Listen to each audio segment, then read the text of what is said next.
Hind everyone. I hope you all are doing good. So my name is Aman Singh and today we are going to study the fourth chapter of class 11th NCERT Geography. तो जैसा कि आप सब जानते हैं कि हमने last chapter में क्या देखा था, इंटीरियर ऑफ अर्थ के बारे में हमने डिटेल में देखा था, है ना। और वहां पे मैंने आपको बताया भी था कि जो प्लेट मूवमेंट्स के बारे में हम नेक्स्ट चैप्टर में डिस्कस करेंगे। तो वो नेक्स्ट चैप्टर आज हम डिस्कस करने वाले हैं, फोर्थ चैप्टर, और चैप्टर का नाम क्या है आपका, distribution of oceans and continent, है ना। तो हम देखो कैसे आप जब 11th का शुरुआत किए तो कैसे आपने पहले समझा ज्योग्राफी सब्जेक्ट क्या है, ठीक है। फिर उसके बाद सेकेंड चैप्टर में आपने समझा कि इवोल्यूशन ऑफ अर्थ कैसे हुआ है, राइट। और उसके बाद थर्ड चैप्टर में आपने समझा कि जो भी लेयर्स ऑफ अर्थ प्रेजेंट है उसकी डिटेलिंग क्या है ना। हमारे पास ओशियनिक क्रस्ट कहां से आए, हमारे पास कॉन्टिनेंटल क्रस्ट कहां से आए, और आज के लेक्चर में देखोगे कि इसके पीछे की क्या मैकेनिज्म है, क्या मैकेनिज्म इन्वॉल्व है। मान के चलो क्या अभी जो कॉन्टिनेंट प्रेजेंट लोकेशन में प्रेजेंट है ये पहले भी सेम लोकेशन पे प्रेजेंट थे, तो इसका जवाब नहीं है, ये ऑलरेडी हमने डिस्कस कर रखा है। लेकिन ऐसा कैसे हुआ, मतलब कि पहले जो कॉन्टिनेंट थे पहले इकट्ठा हुआ करते थे, एक बड़े से लैंड मास में थे, बाद में ब्रेकडाउन होकर आपके अलग अलग कॉन्टिनेंट बन गए,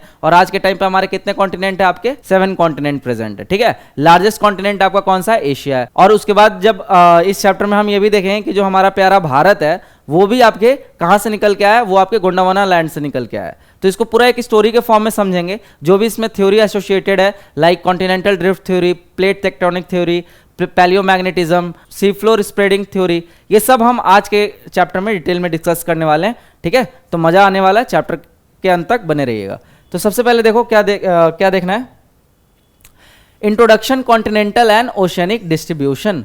तो आपको पता है कि जो हमारा अर्थ है ना, वो आपका 70% से ज्यादा किससे घिरा हुआ है, वाटर से घिरा हुआ है, और अराउंड 27% आपके क्या है, लैंड मास है, ठीक है। So continent cover 29% of earth surface and oceanic water cover the remaining 71%। समझ आया। फिर present position are not permanent. तो जो अभी प्रेजेंट में पोजीशन है, ऐसा जरूरी नहीं है कि आज से मिलियन ऑफ ईयर्स बाद भी सेम पोजीशन पे आपके जो कॉन्टिनेंट है वो प्रेजेंट रहेंगे। तो इसका रीजन क्या है, तो जो हमारे कॉन्टिनेंट्स है ना वो आपके मूव करते रहते हैं, और उसके पीछे क्या क्या फोर्स इन्वॉल्व होता है, तो ये अभी हम आगे देखने वाले हैं।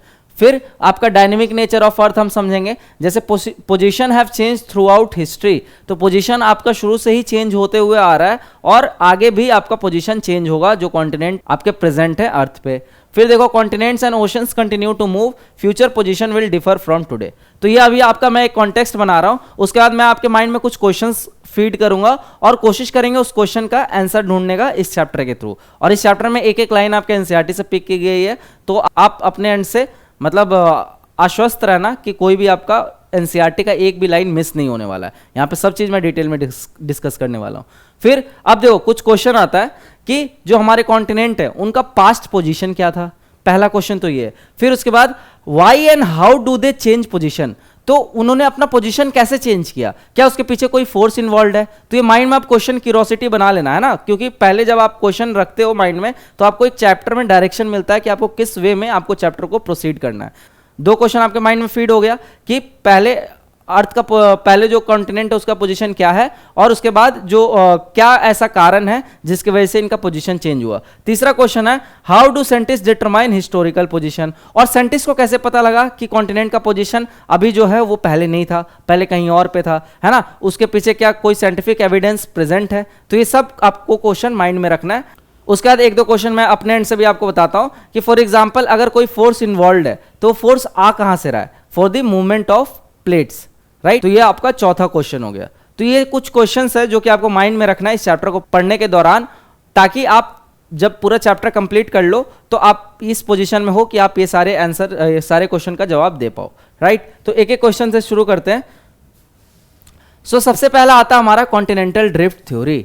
तो कॉन्टिनेंटल ड्रिफ्ट थ्योरी किसने दिया था, अल्फ्रेड वेगनर ने दिया था 1912 में। लेकिन क्या वो पहले थे जिन्होंने इसके बारे में मेंशन किया था कि जो हमारे कॉन्टिनेंट है ये आपके एक बड़े लैंडमास की तरह है ना, और ये आपके कंटिन्यूसली ड्रिफ्ट होके आपके जो आज के प्रेजेंट पोजीशन है वहां पे पहुंचे।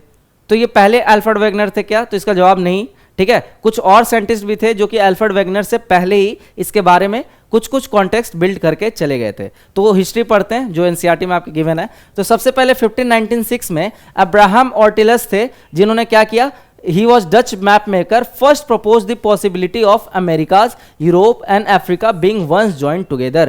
तो ये पहले ये पहले साइंटिस्ट थे, पहले मैप मेकर थे, जिन्होंने बताया कि जो आपका अमेरिका, यूरोप और अफ्रीकन कॉन्टिनेंट है ये पहले एक ही थे, है ना, बाद में ये टूट के अलग अलग हुए।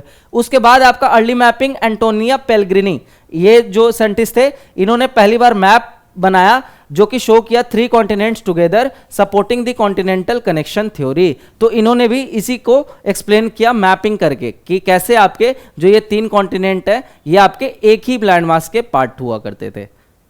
एंड देन फाइनली 1912 में अल्फ्रेड वेगनर ने इसको क्लैरिफाई किया। हालांकि अल्फ्रेड वेगनर का भी जो थ्योरी था वो पूरी तरीके से एक्सेप्टेबल नहीं था, क्योंकि जो अल्फ्रेड वेगनर का जो एक्सप्लेनेशन था ना वो जस्टिफिएबल नहीं था, है ना। तो इन्होंने ये तो बताया सही है कि ठीक है आपके जो कॉन्टिनेंट है वो मूव कर रहे हैं, जो प्लेट्स है आपके मूव कर रहे हैं, उसके पीछे कोई फोर्स इन्वॉल्व है, लेकिन जो इन्होंने एविडेंस दिया, जो इन्होंने रीजन बताया कि क्यों आपके प्लेट टेक्टोनिक्स मूव कर रहे हैं, वो कहीं ना कहीं सेटिस्फैक्ट्री नहीं था और अदर साइंटिस्ट द्वारा एक्सेप्ट नहीं किया गया उसको। हालांकि इन्होंने एक इम्पेटस लेड कर दिया for the future innovation regarding this plate tectonics. और उसके बाद फ्यूचर में आपके प्लेट टेक्टोनिक्स थ्योरी आता है जिसमें आपके मल्टीपल थ्योरीज का वो एमलगमेशन है, ठीक है। उसमें हम सी फ्लोर स्प्रेडिंग, पैलियोमैग्नेटिज्म, ये सब थ्योरी के सपोर्ट से जस्टिफाई करते हैं कि जो अल्फ्रेड वेगनर जो बता के गए हैं वो सही बता के गए हैं, बस इनका जो एक्सप्लेनेशन था वो गलत था। समझ आया? तो अल्फ्रेड वेगनर का बहुत बड़ा रोल है आपके अर्थ के प्रेजेंट पोजीशन को समझने के लिए। तो अल्फ्रेड वेगनर प्रोपाउंडर थे, he was pioneer of continental drift theory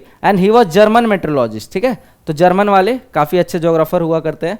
so put fourth comprehensive argument in the form of continental drift theory. अब इस थ्योरी में क्या क्या है? So the remarkable symmetry of Atlantic Ocean coastlines sparkled scientific curiosity about continental connections. The observation that the coastline on either side of the Atlantic Ocean show striking similarities led many scientists to consider the possibility of these land masses have been joined in the past. तो ये क्या बताना चाह रहा है?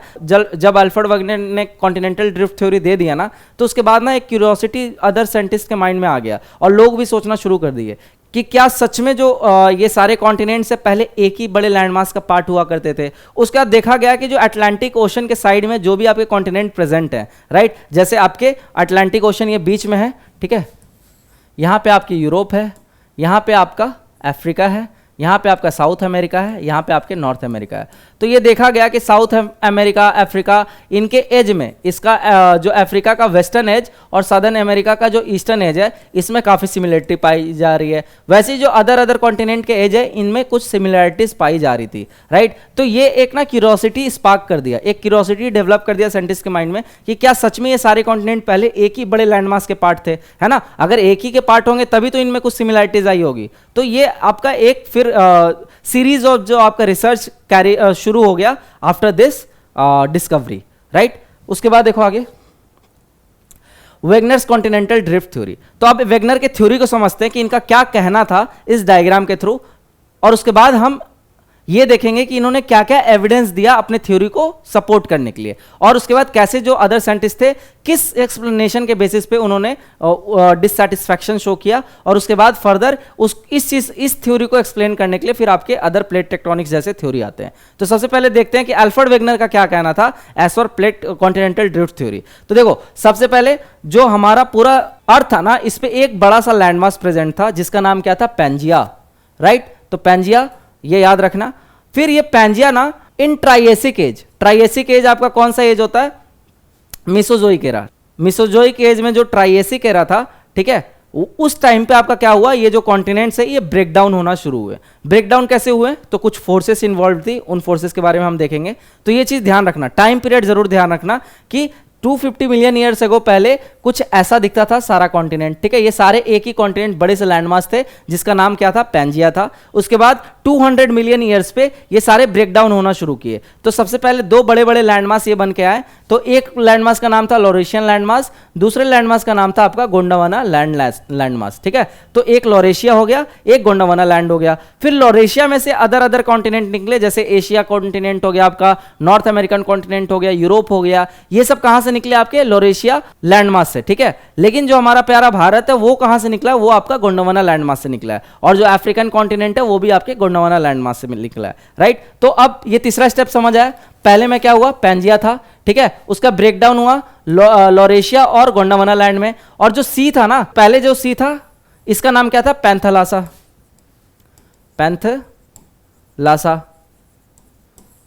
बाद में जब ये दोनों कॉन्टिनेंट ब्रेक हुए तो इसके बीच का जो सी प्रेजेंट था इसको हम किस नाम से जानते हैं, तैथिस सी, ठीक है, तैथिस सी।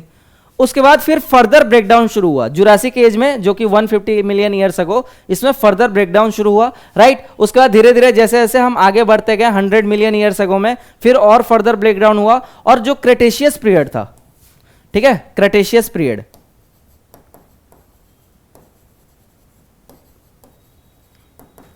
जिसका टाइम पीरियड क्या था, अराउंड 60 मिलियन ईयर्स अगो, राइट।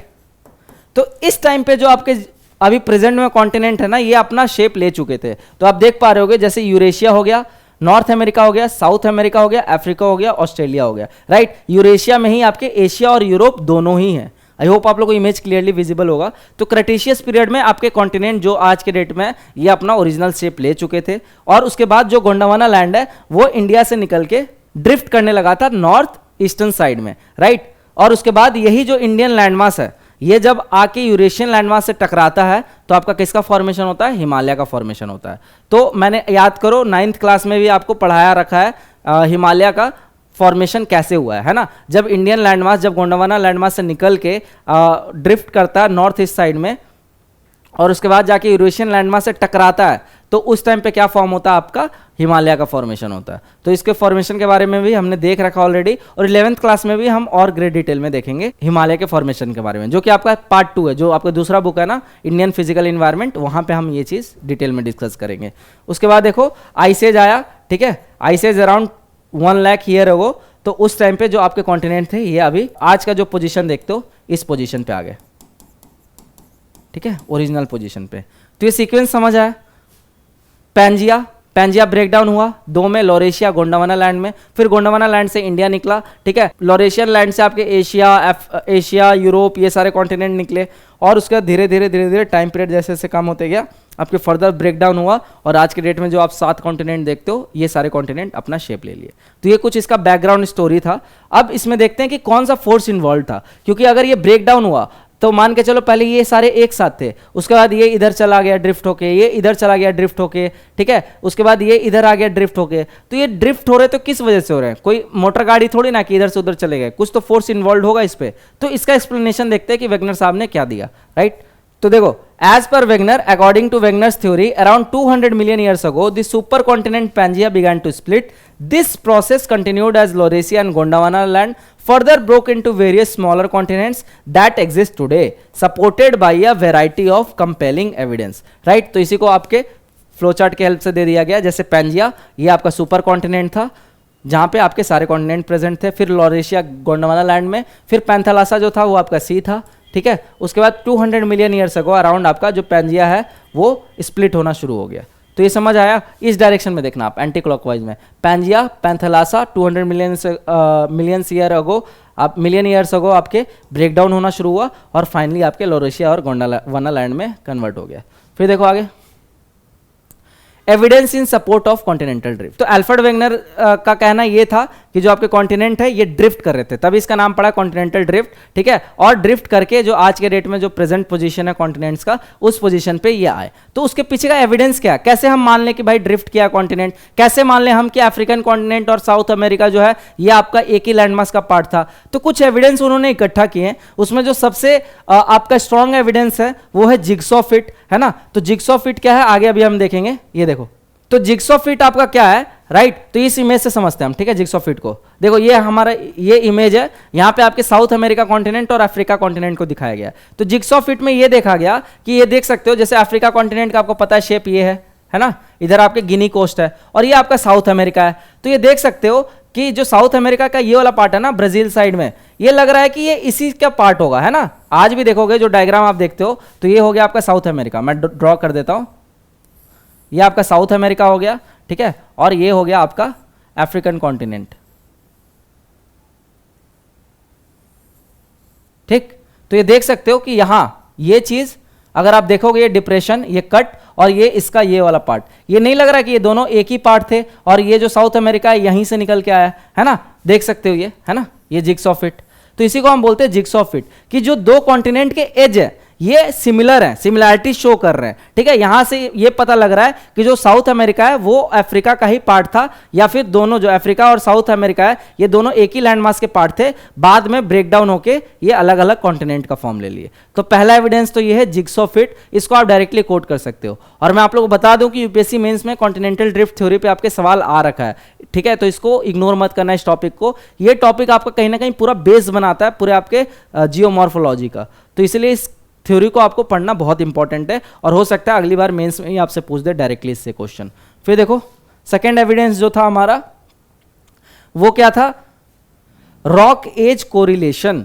तो देखा गया, रॉक को स्टडी किया गया है ना, तो जो एज पे कंट्रीज हैं किसी भी कॉन्टिनेंट के, जो खासकर अटलांटिक ओशन वाले, तो देखा गया कि जो रॉक का जो एज है ना वो सिमिलर है। जैसे फॉर एग्जांपल देखो, जब सी फ्लोर स्प्रेडिंग हुआ होगा, राइट, तो ये कॉन्टिनेंट इधर मूव किया, ये कॉन्टिनेंट इधर मूव किया, तो देखा गया कि ये कॉन्टिनेंट के जो एज पे जो रॉक्स प्रेजेंट है, राइट, यहाँ पे जो रॉक्स प्रेजेंट है, और जो इस वाले कॉन्टिनेंट के जो एज पे रॉक प्रेजेंट है, ये दोनों का जो डेट है वो लगभग सेम है, जो कि इक्वी डिस्टेंस है from the edge of the continent. वैसे ही जो यहाँ के रॉक प्रेजेंट है, राइट, और यहाँ के जो रॉक प्रेजेंट है, इनका जो टाइम पीरियड है वो सेम है। तो मैं एग्जांपल से आपको समझा देता हूं। जैसे फॉर एग्जांपल ये वाला जो रॉक है, इनका नाम रख लो ए, इसका नाम रख लो A1, ठीक है। तो A और A1 का जो एज है वो मान के चलो 10 मिलियन ईयर्स अगो।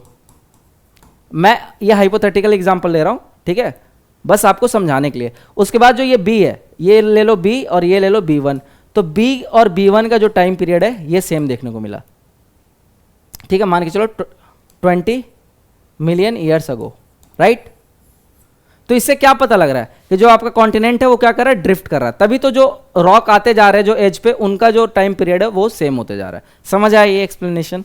फिर देखो आगे टेलिट एविडेंस, ठीक है, टेलिट एविडेंस देखा गया। तो टेलिट एविडेंस में किसको हम कंसिडर कर रहे हैं, जो फॉसिल्स थे, जो आपके एंसेंट जो ऑर्गेनिज्म थे, या एंसेंट बोल लो मैमल्स थे, उनके फॉसिल्स पाए गए। जैसे फॉर एग्जांपल जो ऑस्ट्रेलिया में मैमल पाए जाते हैं, राइट, वो फॉसिल और सेम फॉसिल आपके एशिया कॉन्टिनेंट में भी देखने को मिला, सेम फॉसिल आपके अफ्रीका कॉन्टिनेंट में ही देखने को मिला। तो ये जो टिलिट वाला जो एविडेंस है ना, बहुत स्ट्रॉन्ग एविडेंस था, क्योंकि अगर मान चलो कोई मैमल इधर है, ठीक है, तो उनका फॉसिल दूसरे कॉन्टिनेंट में कैसे पहुंचा, क्योंकि बहुत सारे मैमल्स का पाया गया कि वो आपके ओशंस में तैर नहीं सकते हैं, ठीक है, तैर के पार नहीं कर सकते। नहीं तो आप सोच रहे होंगे क्या पता उड़ के चले गए होंगे उधर और वहां जाके मर गए होंगे। तो यहाँ पे वैसे ओरिजिनली पाए जाते हैं, इनका नेटिव प्लेस है, लेकिन उड़ के या फिर तैर के चले गए होंगे, तो उसके बाद दूसरे कॉन्टिनेंट में ही इनका फॉसिल पाया जाता होगा, है ना। तो ये पॉसिबिलिटी है, लेकिन देखा गया कि जिन एनिमल का फॉसिल मिला वो एनिमल तैरने में सक्षम नहीं थे, वो एनिमल उड़ने में सक्षम नहीं थे, लेकिन उनका फॉसिल इस कॉन्टिनेंट में ही प्रेजेंट है और इस कॉन्टिनेंट में ही प्रेजेंट है ना। और उस टाइम ह्यूमन भी आपके इवोल्यूशन नहीं हुआ था, ह्यूमन का भी, तो ह्यूमन भी आपके ऐसा नहीं है कि इस कॉन्टिनेंट से उस कॉन्टिनेंट में लेके जाके माइग्रेशन करा पाए। तो इससे ये पता लगता है कि जो भी आपके एनिमल प्रेजेंट थे इस कॉन्टिनेंट में और दूसरे कॉन्टिनेंट में, ये कहीं ना कहीं ये जो दोनों कॉन्टिनेंट था सेम लैंडमास का पार्ट था। जब ये आपका सेपरेट हो गया तो सेम एनिमल आपके कुछ इधर रह गए, कुछ इधर रह गए, और जब वो मरे तो वो फॉसिल में कन्वर्ट हो गए। समझ आया। तो ये कहीं ना कहीं आपके एक एविडेंस शो कर रहा है ना कि जो दो कॉन्टिनेंट है जो आज के डेट में अलग अलग है, वो आपके कहीं ना कहीं पहले एक हुआ करते थे, एक लैंडमास के पार्ट हुआ करते थे, राइट। उसके बाद आया आपका प्लेसर डिपॉजिट, ठीक है। तो प्लेसर डिपॉजिट क्या था, तो देखा गया, जैसे आपको पता है कि घाना कोस्ट है, घाना कोस्ट पे आपको गोल्ड मिलता है ना, गोल्ड के लिए फेमस है काफी, लेकिन गोल्ड का कोई सोर्स है नहीं घाना में।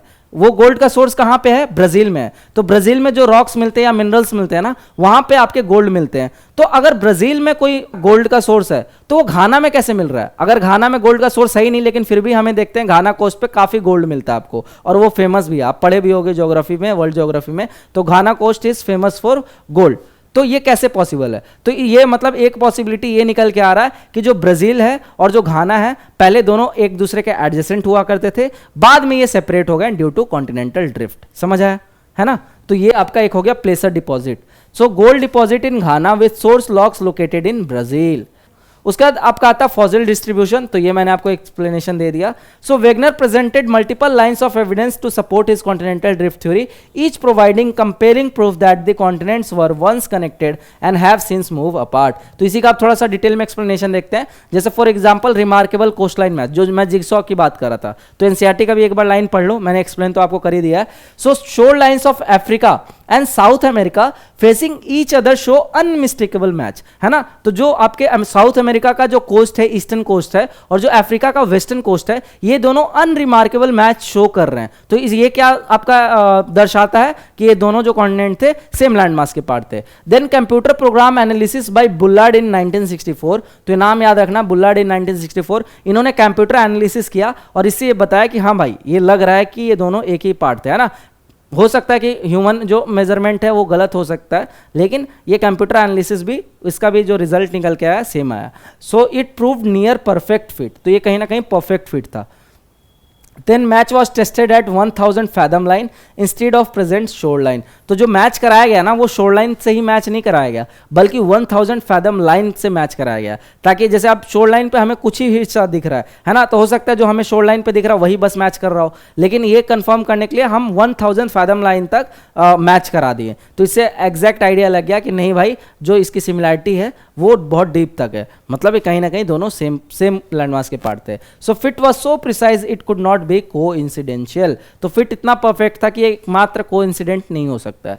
फिर देखो scientific significance, so the computer generated fit provided quantitative evidence that these continent were once joined, the precision of the match at the 1000 fathom line rather than the current shoreline account for erosion and sedimentation changes over geological time। फिर देखो आगे, ये मैंने बता दिया आपको jigs of fit के बारे में।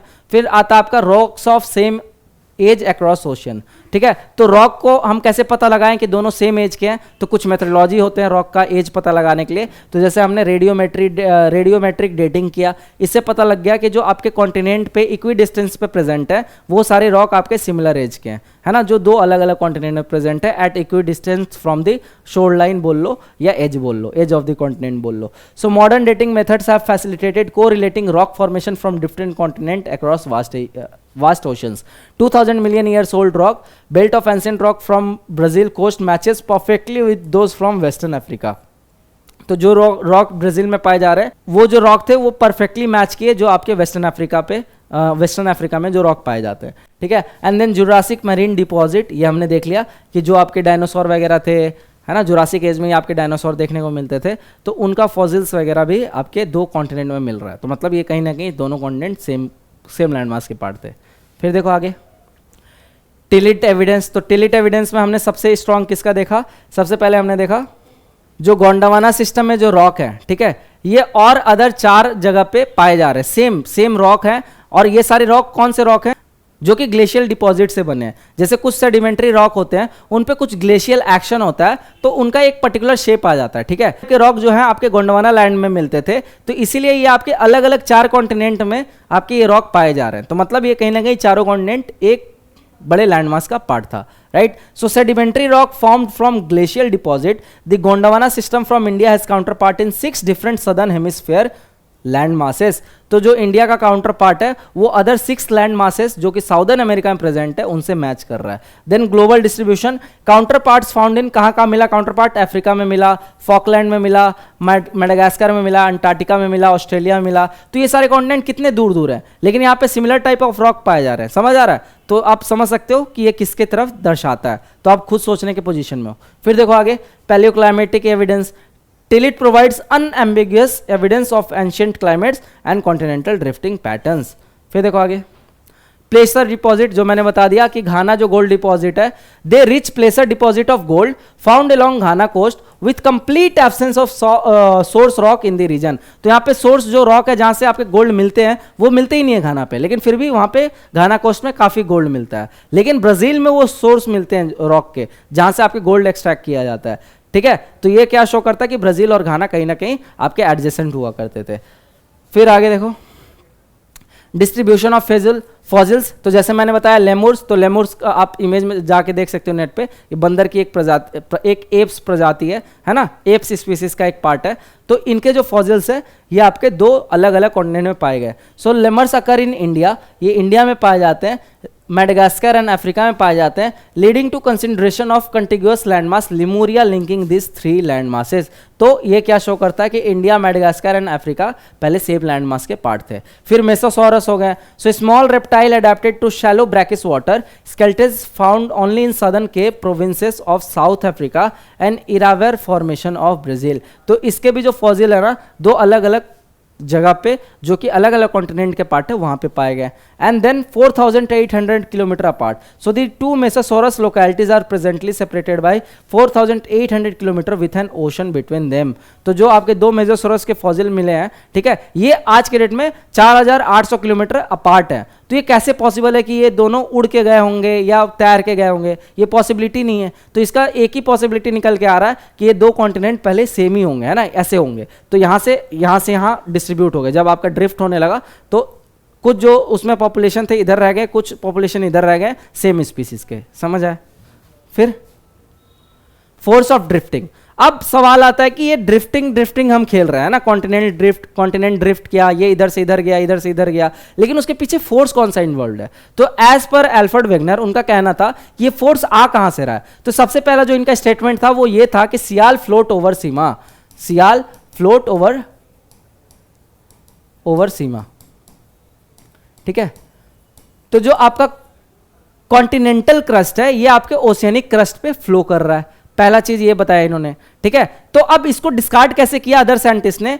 अदर साइंटिस्ट का ये कहना था कि अगर सियाल फ्लोट्स ओवर सीमा, मतलब सीमा आपका उसकी डेंसिटी काफी कम होगी, वो काफी फ्लूइड होगा, है ना। तो अगर कोई चीज की डेंसिटी कम है, काफी फ्लूइड है, तो फिर माउंटेन फॉर्मेशन कैसे हो रहा है? माउंटेन फॉर्मेशन तो होना ही नहीं चाहिए ओशियनिक और कॉन्टिनेंटल जो आपके क्रस्ट है उसके कोलिजन से, ठीक है। तो कहीं ना कहीं वो फिर इसको एक्सप्लेन नहीं कर पाए कि माउंटेन फॉर्मेशन कैसे हो रहा है। माउंटेन फॉर्मेशन के लिए कहीं ना कहीं आपको ज्यादा फ्रिक्शन चाहिए। समझ आया पहला?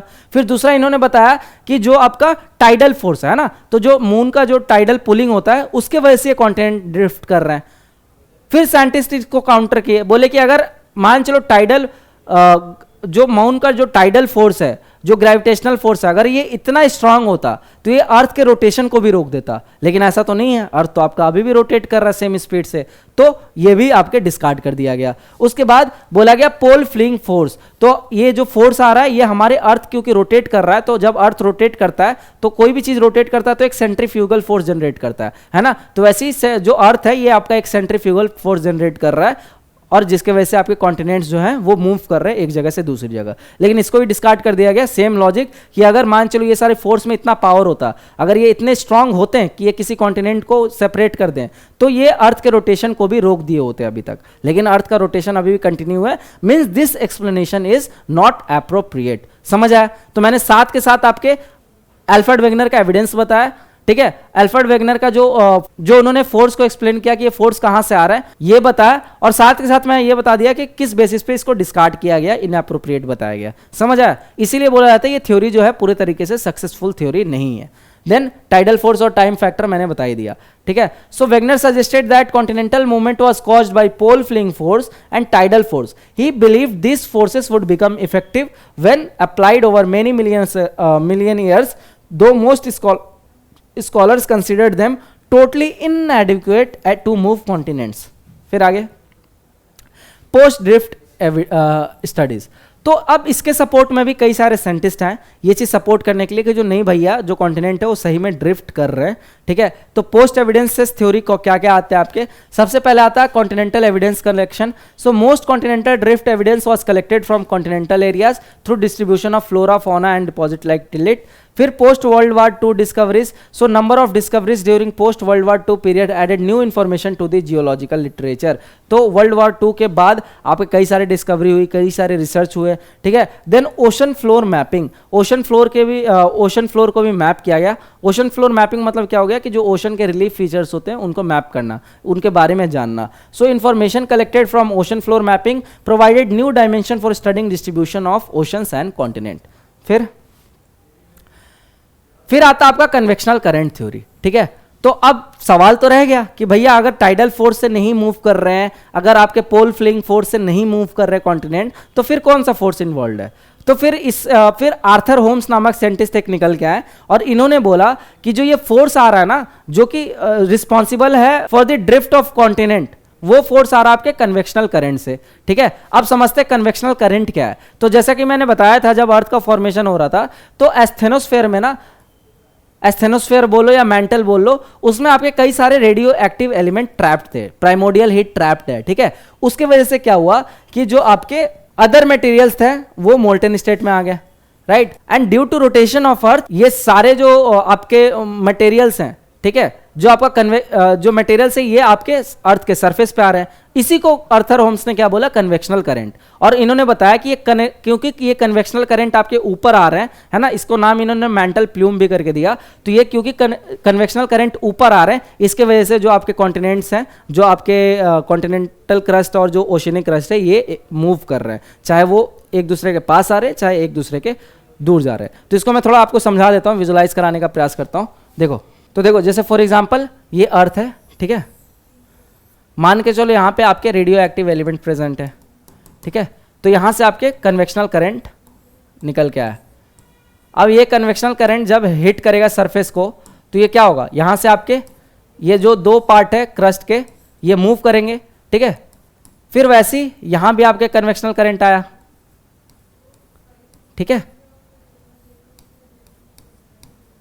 तो यहां से भी आपके इधर मूव करेंगे, इधर मूव करेंगे, और इधर से इधर मूव करेंगे, इधर मूव करेंगे। तो ये मैं बस आधा डायग्राम बना के दिखा रहा हूं, पूरा डायग्राम बनाने जाऊंगा तो टाइम जाएगा। तो देखो, यहां से आपके ये कन्वेक्शनल करंट आया, तो ये जो दो क्रस्ट थे ये आपस में एक दूसरे से दूर जा रहे हैं, ड्रिफ्ट अवे, ठीक है। और उसके बाद यहां से जो थे कन्वेक्शनल करंट, ये भी आपस में दोनों एक दूसरे से दूर जा रहे हैं। लेकिन ये वाले कन्वेक्शनल करंट, ये वाला क्रस्ट और ये वाला क्रस्ट जो है आपस में आके क्या करे, कोलाइड कर रहे हैं, ठीक है। तो यहां पे क्या बन जाएगा, आपके अलग लैंडफॉर्म बनेगा। तो ये सब लैंडफॉर्म भी देखेंगे कि जो जब दो आपके क्रस्ट टकराते हैं, कोलाइड करते हैं, तो कौन सा लैंडफॉर्म बनता है, जब दोनों ड्रिफ्ट अवे करते हैं तो कौन सा लैंडफॉर्म बनता है। समझ आ रहा है ये? तो ये आर्थर होम्स का थ्योरी था कि जो फोर्स आ रहा है ना, वो किसके वजह से आ रहा है, वो कहीं ना कहीं कन्वेक्शनल करंट के वजह से आ रहा है, जो कि बहुत हद तक एक्सेप्टेड भी हुआ। सो कन्वेक्शनल करंट थ्योरी को देख लेते हैं एक बार। Generate thermal differences in the mantle portion through radio active decay, ये मैंने बता दिया, कई सारे रेडियो एक्टिव एलिमेंट प्रेजेंट थे, ट्रैप हो गए थे during the formation of earth. Then convection current, Arthur Holmes in 1930s discussed possibility of convection currents operating in mantle, ये मैंने बता दिया। फिर मेंटल सिस्टम क्या है, Holmes argued for existence of current system throughout the entire mantle portion. And force explanation इन्होंने क्या दिया, attempt to provide explanation for force mechanism behind continental movement. अब चीजें समझ आ रही है, धीरे धीरे रिलेट हो रही है। तो सबसे पहले क्वेश्चन हमारा ये था कि कैसे भाई मूव हो रहे हैं। तो अल्फ्रेड वेगनर का कहना था भाई टाइडल फोर्स की वजह से, पोल फिलिंग फोर्स की वजह से, लेकिन उसको अदर साइंटिस्ट ने डिस्कार्ड कर दिया, उसका मैंने रीजन भी बता दिया आपको, ठीक है। फिर नए आर्थर होम्स निकल के आए कि बोले कि नहीं, वो फोर्स नहीं बल्कि कन्वेक्शनल करंट फोर्स रिस्पॉन्सिबल है फॉर द कॉन्टिनेंटल ड्रिफ्ट। यहां तक समझ आए? फिर आगे देखते हैं। Mapping of the ocean floor. तो जब ओशन फ्लोर का मैपिंग किया गया ना, तो पहले मानना था, जब तक डिस्कवरी नहीं हुई थी, जब तक मैपिंग नहीं हुई थी, कि जो ओशन फ्लोर है ये आपके एकदम फ्लैट हुआ करते हैं। लेकिन जब आपका मैपिंग हुआ, प्रॉपर एडवांस टूल्स और टेक्नोलॉजीज इमर्ज हो गए, उसके हेल्प से आपके मैपिंग किया गया, तो ये देखा गया कि जो ओशन है ना, अपने में ही एक अलग दुनिया है ना। वहां पे जो अंदर रिलीफ फीचर्स हैं वो डिफरेंट है, मतलब वहां पे आपको पहाड़ भी देखने को मिल रहे हैं, समंदर के अंदर की बात कर रहा हूं मैं, जैसे आपको लैंड पे देखने को मिलते हैं ना अलग अलग लैंडफॉर्म, वैसे समंदर के अंदर भी अलग अलग लैंडफॉर्म है, ठीक है। पहाड़ देखने को मिल रहे हैं, वोल्केनोस देखने को मिल रहे हैं, ट्रेंचेस देखने को मिल रहे हैं, एकदम उबड़ खाबड़ प्लेन है, एकदम मतलब डाइवर्स आपके लैंडफॉर्म ओशन के अंदर देखने को मिल रहे हैं। So ocean floor relief, detailed research revealed ocean floor is not a vast plain but full of relief feature including submerged mountain ranges and deep trenches, ये मैंने दिखा दिया। और ये सब क्या होते हैं ये भी आगे अभी हम देखेंगे। Then mid oceanic ridge, mid oceanic ridge आपके कहाँ पे प्रेजेंट है, अटलांटिक ओशन में प्रेजेंट है, राइट। तो ये आप कह सकते हो कि it is one of the longest mountain chains in the world, जो कि कहाँ पे प्रेजेंट है, beneath the ocean, beneath the Atlantic ocean, ये चीज ध्यान रखना। So found to be most active in terms of volcanic eruption, mostly located closure to continental margin. फिर आपका rock age analysis, dating revealed oceanic crust rocks are much younger than continental areas. तो जो आपका dating method से ये पता लगता है कि जो आपके ओशनिक क्रस्ट है ये आपके नए हैं as comparison to continental crust. तो इससे क्या पता लगता है कि जो पानी आया, याद करो इवोल्यूशन ऑफ अर्थ में हमने क्या देखा था, ये क्रस्ट आपके पहले फॉर्म हुए थे कॉन्टिनेंटल क्रस्ट, बाद में आपके ओशन बॉडी फॉर्म हुई है। और ओशन बॉडी तभी फॉर्म होगा ना जब पानी रहेगा, तो पानी तो बाद में हुआ, जब डिकैसिंग प्रोसेस हुआ, एटमॉस्फेयर का फॉर्मेशन हुआ, तब जाके आपका पानी आया और उसके बाद आपके ओशनिक क्रस्ट फॉर्म हुए। इतना तक समझ आया। फिर equidistance similarities, so rocks on either side of oceanic ridge crest at equal distances show remarkable similarities in constituents and age. तो ये चीज मैंने आपको ऑलरेडी एक्सप्लेन कर दिया था कि जो रॉक प्रेजेंट थे आपके एक एज पे equidistance from the edge of the continent या एज ऑफ द रिज वो सारे सिमिलर एज और सिमिलर प्रॉपर्टीज शो करते हैं। तो ये आपके सी फ्लोर स्प्रेडिंग थ्योरी है, सी फ्लोर स्प्रेडिंग थ्योरी, याद रखना। तो ये देख सकते हो एनसीईआरटी का इमेज है। तो देखो क्या क्या आपके रिलीफ फीचर प्रेजेंट है आपके ओशन में। तो सबसे पहले ये सी लेवल होता है, ठीक है। सी लेवल से आपके अराउंड 1 to 2 किलोमीटर आपके कॉन्टिनेंटल शेल्फ होता है, ठीक है।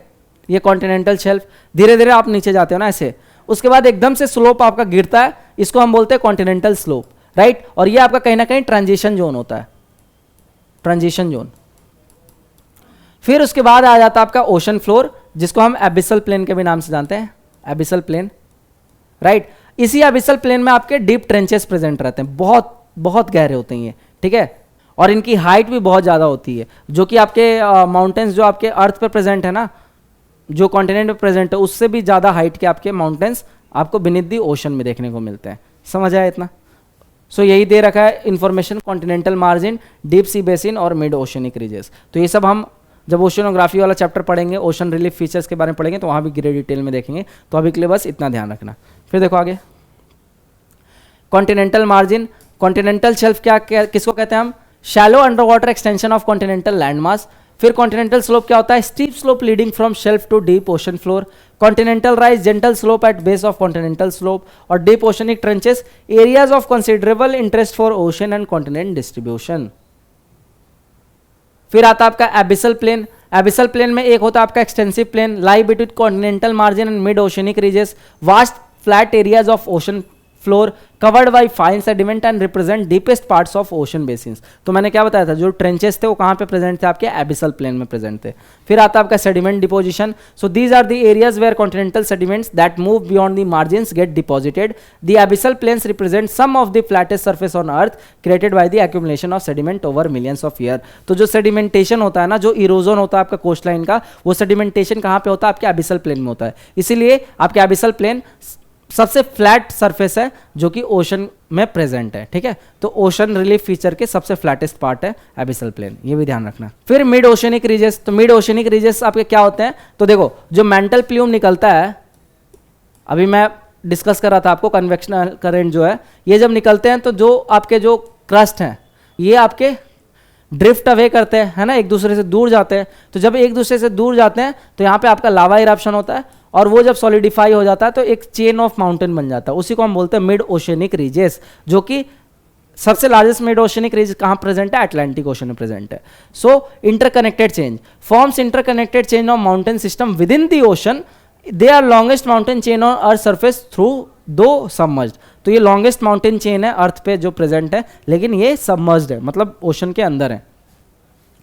फिर आता है central rift system, characterize by central rift system. तो ये रिफ्ट भी प्रेजेंट है। तो देखो, ये लैंडफॉर्म में अभी आपको बताऊंगा कैसे कैसे ये फॉर्मेशन होता है। तो जब भी दो प्लेट आपके मूव करते हैं, ड्रिफ्ट अवे करते हैं, तो आपके रिफ्ट वैली भी क्रिएट होता है, राइट। तो ये मैं बताऊंगा आपको कि कौन कौन से मूवमेंट में किस किस टाइप का लैंडफॉर्म क्रिएट होता है अभी आगे। फिर structural feature fraction plateau and flank zone along the entire length, and then volcanic activity. Rift system at crest is zone of intense volcanic activity, mid oceanic volcanoes. फिर देख लेते हैं हम लोग distribution of earthquake and volcanoes को, ठीक है। तो डिस्ट्रीब्यूशन ऑफ अर्थक्वेक में हमने क्या देखा था? Mid Atlantic ocean, mid Atlantic ridge, ठीक है। ये कहाँ पे प्रेजेंट है? अटलांटिक ओशन में। तो ये आपका मैंने क्या बताया था? लॉन्गेस्ट माउंटेन चेन है जो कि अटलांटिक ओशन में प्रेजेंट है। So line of dots in central Atlantic ocean almost parallel to coast line extending into Indian ocean. फिर Indian ocean bifurcation. So pattern bifurcate south of Indian sub continent, one branch east Africa, other to Myanmar and New Guinea, ठीक है। तो यहाँ पे भी आपके क्या है? अर्थक्वेक प्रोन रीजन है, अर्थक्वेक आने के चांसेस रहते हैं। उसके बाद आता है आपका Alpine Himalayan belt, shaded belt, considered Alpine Himalayan system and Pacific ocean rim. फिर उसके बाद अर्थक्वेक डेप्थ, ठीक है। तो mid oceanic ridges earthquake are shallow, Alpine Himalayan and Pacific rim earthquake are deep seated. तो जो आपका मिड ओशनिक रीज वाला अर्थक्वेक है वो आपका क्या होता है? शैलो अर्थक्वेक होता है, मतलब उससे बहुत ज़्यादा आपका डिवास्टेशन नहीं कॉज होता है। लेकिन वहीं जब आप अल्पाइन और हिमालय वाला अर्थक्वेक देखते हो तो ये आपके जोन 5 वाले अर्थक्वेक में आते हैं, तो मतलब इनसे बहुत ज़्यादा डिवास्टेशन कॉज होता है। समझ आया? उसके बाद देखो आगे रिंग ऑफ फायर। तो रिंग ऑफ फायर आपके कहाँ पे है? ईस्टर्न पैसिफिक में, और यहाँ पे आपके सीरीज ऑफ वोल्केनो है। जो भी आपके साउथ ईस्ट एशियन नेशन है टिल जापान तक, वहाँ पर आपके पूरा वोल्केनो चेन बना हुआ है पैसिफिक ओशन में, ठीक है। So study of earthquake and volcano distribution maps reveals distinct patterns that coincide with major geological features providing crucial evidence for understanding earth dynamic processes. फिर आगे देखते हैं concept of sea floor spreading. तो sea floor spreading already मैंने आप लोगों को explain कर रखा है। सी फ्लोर स्प्रेडिंग में मैंने क्या बताया था कि जो यहाँ से मेंटल प्लूम निकलता है, जो आर्थर होम्स वाला याद करो कन्वेक्शनल करंट थ्योरी, तो जो कन्वेक्शनल करंट निकलता है वो क्या करता है, वो आपके दो प्लेट को सेट अपार्ट करता है, मतलब यहाँ दोनों जो दो प्लेट है आपके ड्रिफ्ट अवे करते हैं और उसके बाद एक साइड में ये क्या करते हैं, कोलाइड करते हैं। समझ आया? तो ये वाला याद करो, मैं डायग्राम आपको बना के बताया था, वही है बेसिकली आपका सी फ्लोर स्प्रेडिंग। और एज पर सी फ्लोर स्प्रेडिंग जो भी आपके मटेरियल इक्वी डिस्टेंस होंगे from the edge of the continent, ठीक है, उनकी जो प्रॉपर्टीज होगी वो लगभग सिमिलर होगी। तो ये ऑलरेडी मैंने एक्सप्लेन कर दिया आप लोगों को। सो देख लो, the post drift study provided considerable information that was not available when Wegener put forth his concept. और कहीं ना कहीं ये जो सी फ्लोर स्प्रेडिंग है ना, ये आपके और स्ट्रेंथन करता है जो आपका कॉन्टिनेंटल ड्रिफ्ट थ्योरी था, ठीक है। तो शुरू में साइंटिस्ट नहीं मान रहे थे क्योंकि एक्सप्लेनेशन अप्रोप्रिएट नहीं था वेगनर का, लेकिन प्लेट टेक्टोनिक्स थ्योरी में जो सीरीज ऑफ आपके थ्योरीज दिए अलग अलग साइंटिस्ट ने, तो उसके बाद ये कंफर्म हो गया कि भैया ड्रिफ्ट तो हो रहे हैं जो कॉन्टिनेंटल क्रस्ट है और जो ओशियनिक क्रस्ट है, राइट। देन इनहांस अंडरस्टैंडिंग, ये सब जब ये सब थ्योरीज है उसके बाद जो आपका कॉन्टिनेंटल ड्रिफ्ट थ्योरी का और अंडरस्टैंडिंग इनहांस हो गया, राइट। फिर देखो आगे पैलियोमैग्नेटिक स्टडीज। तो पैलियोमैग्नेटिक स्टडीज भी बेसिकली मिलता जुलता कॉन्सेप्ट है सी फ्लोर स्प्रेडिंग से। इसमें बेसिकली हम लोग क्या बोल रहे हैं कि जो आपका इक्वी डिस्टेंस है, जो आपका रॉक्स, ठीक है, from the edge of the continent, वो सिमिलर प्रॉपर्टी शो कर रहा है, तो उसका मैग्नेटिक प्रॉपर्टी भी सिमिलर होगा, ठीक है। तो मतलब देखो, जैसे फॉर एग्जाम्पल वही वाला डायग्राम याद करो, ये आपके दो कॉन्टिनेंट है ए बी, ठीक है। तो ये वाले जो कॉन्टिनेंट होंगे, ये वाले जो रॉक होंगे कॉन्टिनेंट से इस डिस्टेंस पे, तो इनकी जो मैग्नेटिक प्रॉपर्टी होगी वो सेम होगी, ठीक है, m1 m0। फिर उसके बाद जो मान के चलो ये वाले हैं इस डिस्टेंस पे, दोनों एक ए साइड ए वाले प्लेट में एक बी वाले प्लेट में, तो इनकी जो मैग्नेटिक प्रॉपर्टी होगी ये आपकी सेम होगी। तो पैलियोमैग्नेटिक थ्योरी आपका यही बोलता है, ठीक है। फिर देखो आगे की discovery supporting sea floor spreading. तो जैसे वोल्केनिक एक्टिविटी हम लोग देखते हैं, so all along mid oceanic ridges volcanic eruption are common bringing huge amount of lava to surface.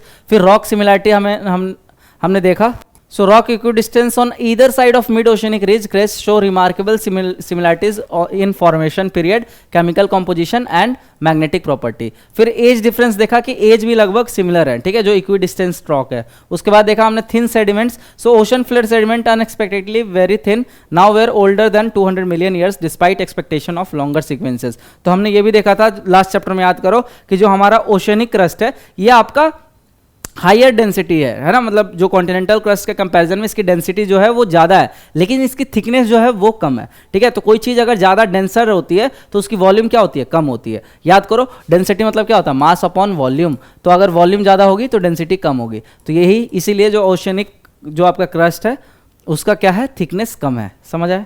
फिर देखो आगे हेस सी फ्लोर स्प्रेडिंग हाइपोथेसिस। तो हेस ने दिया था ये थ्योरी, ठीक है, और ये हमने देख लिया। देखो ये रहा आपका मेंटल प्लूम, ठीक है, मैं थोड़ा कलर चेंज कर लेता हूँ।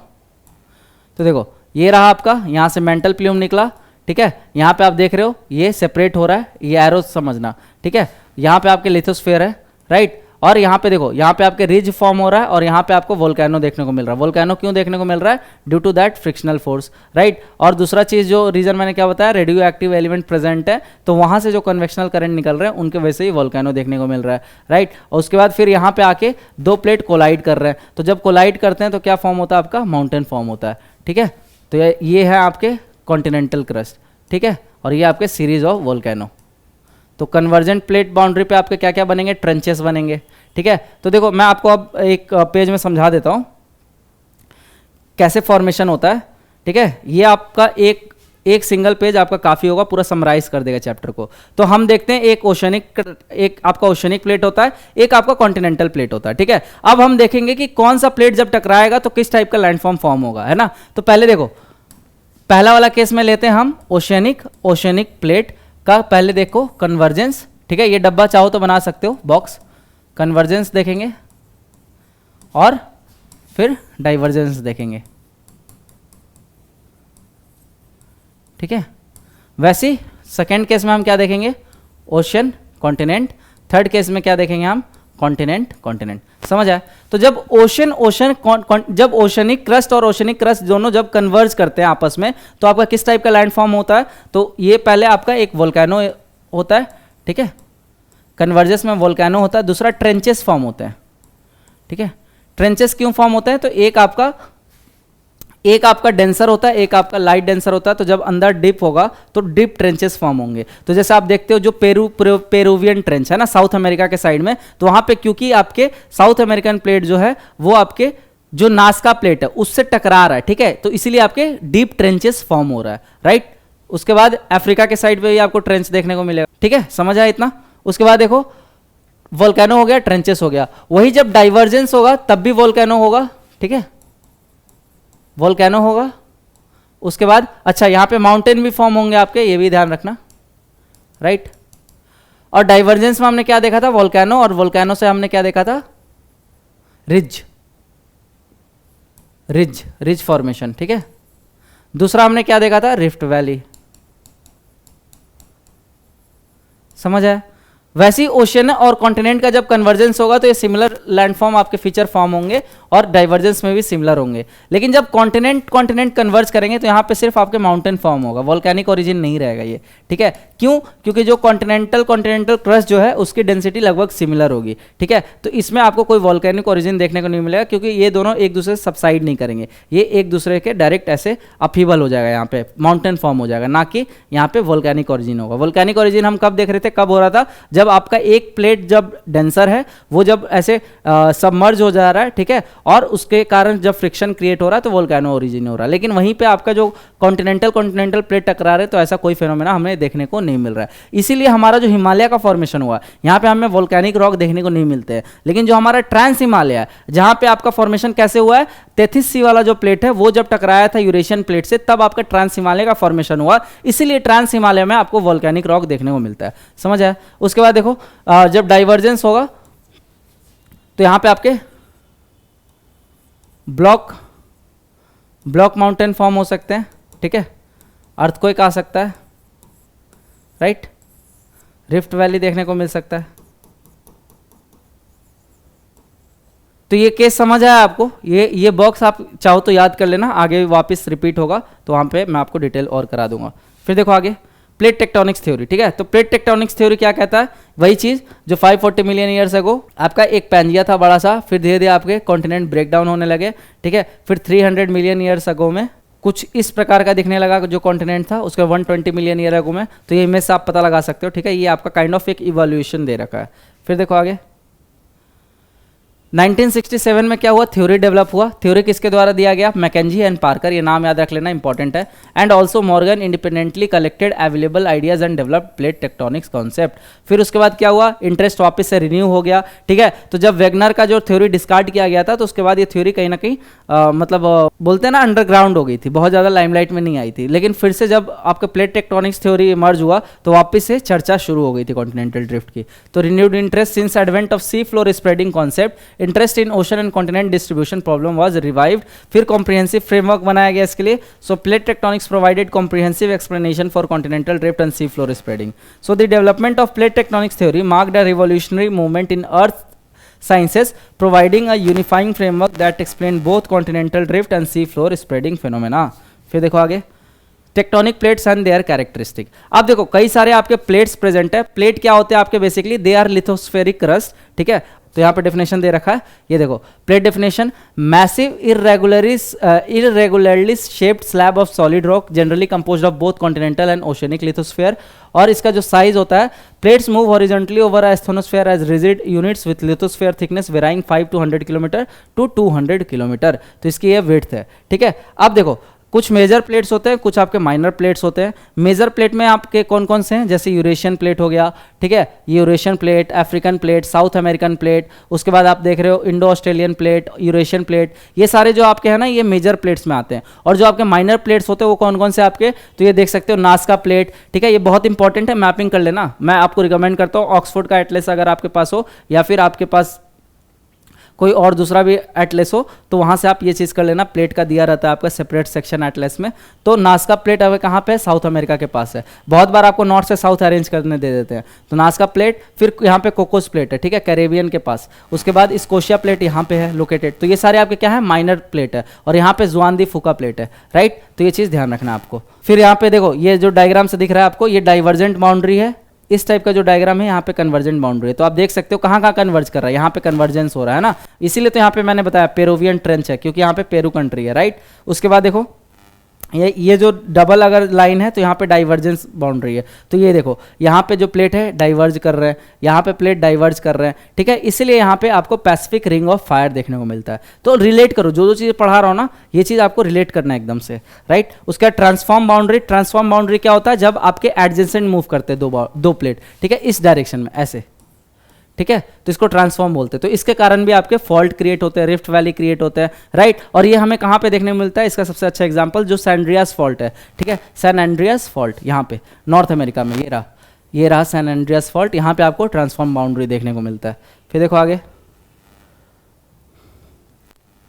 Major and minor tectonic plates, ये मैंने बता दिया। मेजर में Antarctica, North American, South American, Pacific, India, Australia, ठीक है। माइनर में देख लो Cocos, Nazca, Arabian, Philippines, Caroline plate, right.